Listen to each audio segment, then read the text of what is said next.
School के gate पर खड़ी भिखारन को आधा खाना दे देते थे, आधा ही खाना अपने लिए रखते थे। ये क्रम लगातार उस भिखारन के साथ उनका बताते वो चलता था।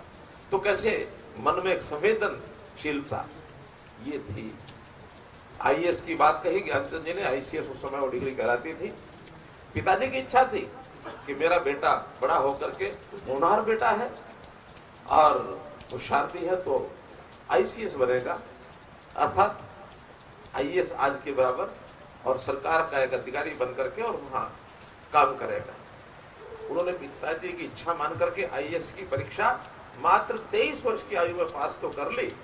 पिताजी की इच्छा तो पूरी कर दी, लेकिन मन में देशभक्ति को कहा होने के कारण से कि मैं इस अंग्रेज सरकार जिसने हमारे देश को गुलाम बना रखा है, इस अंग्रेज सरकार का अधिकारी बन करके काम नहीं करूंगा, और आईएएस की डिग्री को वही छोड़ दिया।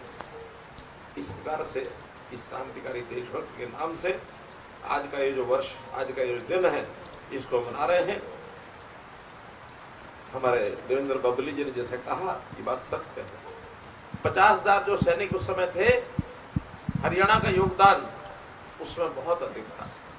बड़ी संख्या में हरियाणवी, जैसे आज हम कहते हैं कि देश की सेना में हर 10वां व्यक्ति हरियाणवी हैं, वो भावना उस समय भी थी। और उन्होंने हरियाणा में भी खूब भ्रमण किया। सातरोड़ में उनकी बहुत बड़ी रैली हुई, हिसार जिले में, यहाँ भी वो आए थे और क्रांतिकारी होने के नाते यहाँ के युवकों को जो आह्वान किया था, उस समय के बाद बहुत बड़ी संख्या में युवक उनकी सेना में भर्ती हुए। और मुझे इस बात का आज भी फख्र है कि आज भी 30 से 35 लोग ऐसे उस आजाद हिंद फौज में जो उस समय भर्ती हुए थे 1942 के अंदर, आयु उनकी सबकी 100 के आसपास हो गई है, किसी की 100 से ज्यादा होगी, किसी 100 से कम होगी। पिछले दिनों में जो हमने इन आजाद हिंद फौज के एक जो बना हुआ है, संस्था बनी हुई, उसके चेयरमैन सेनानी श्री ललिता प्रसाद जी, ललती राम जी, अभी पिछले वर्ष उनका देहांत हुआ, 101 वर्ष की आयु है। आज भी कहीं कहीं किसी किसी जिले में एकाध व्यक्ति, मुझे लगता है 30-35 लोग आज भी उपस्थित हैं। उनको सबको नमन करता हूँ, प्रणाम करता हूँ।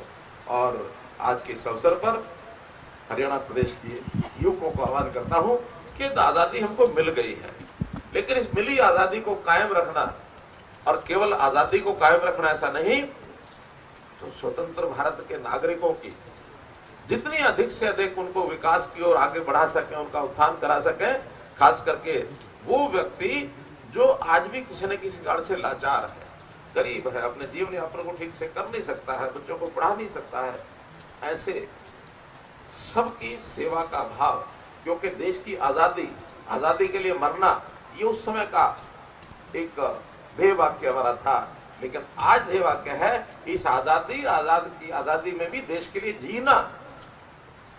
देश के लिए मरने वाली बातें तो उस समय थी, आज देश के लिए जीना ये अनिवार्य है। और देश के लिए जीने का मतलब है कि मेरा जीवन देश के, समाज के हित में काम करे, इस ओर आगे बढ़ना चाहिए। आज इस अवसर पर पुनः आप सबको बहुत बहुत बधाई, बहुत बहुत शुभकामना, धन्यवाद।